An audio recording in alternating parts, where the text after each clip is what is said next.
বর্তমান সমাজের মধ্যে আমরা এরকম বিষয় দেখি, সন্তান মা বাবাকে দেখতেই পারে না। ও যুবক ভাইয়েরা আমার, বর্তমান সময়ে যে যুবকদেরকে দেখা যায়, যে যুবকেরা মাকে আঘাত দেয়, মার বুকের মধ্যে লাথি মারে, বাবার বুকের মধ্যে লাথি মারে, লাথি মারিয়া ওই যে ঢাকা শহরে চলে গেছে, সুন্দর রমণী বিবাহ করছে, বিবাহ করিয়া ওই যে ঢাকা শহরে নিয়ে সুন্দর রমণী মেয়েকে বিবাহ করিয়া খুব সংসারে খুব ভালো মতন আরামে আছে। এরকম ঘটনা আমাদের ময়মনসিংহ জেলার মধ্যে আছে না নাই? মুসলমান ভাইয়েরা আমার, কুমিল্লা জেলার সত্য একটা ঘটনা, বাস্তব একটা ঘটনা আমি আপনাদেরকে শোনায়া যাই, যেহেতু আপনারা ময়মনসিংহের মুসলমান। ভাই আপনারা বুদ্ধিমান মানুষ, আপনারা জ্ঞানী মানুষ, আপনারা জানেন ওই যে কুমিল্লা জেলার মধ্যে একটা সত্য ঘটনা, বাস্তব ঘটনা।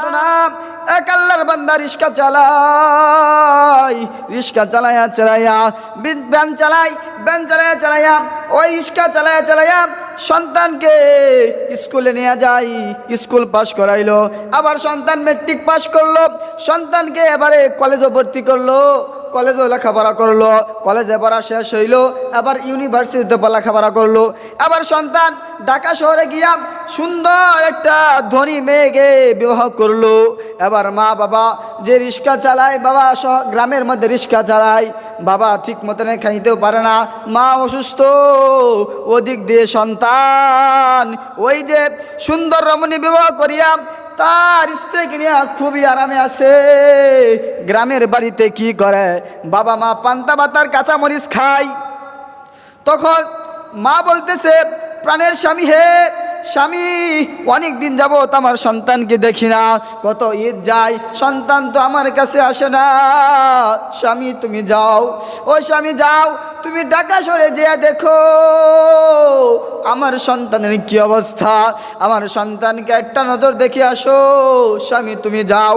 আবার স্বামী হাঁটি পা করে স্বামী ওই রিক্সাওয়ালার বাবা কোনো দিন তো ঢাকা শহরে যাই না, এবার কই খুঁজবে, আস্তে আস্তে খুঁজতেছে, কোনো রকম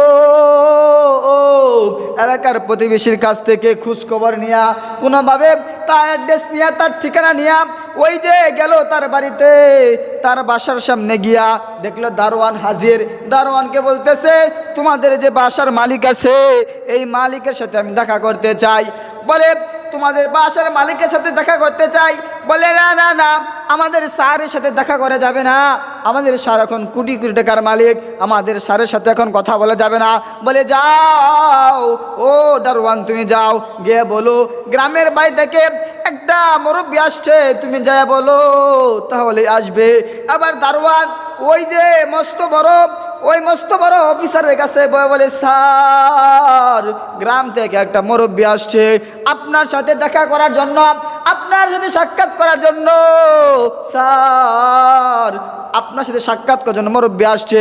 এবার স্যার কি করলো, ওই যে রিক্সাওয়ালার সন্তান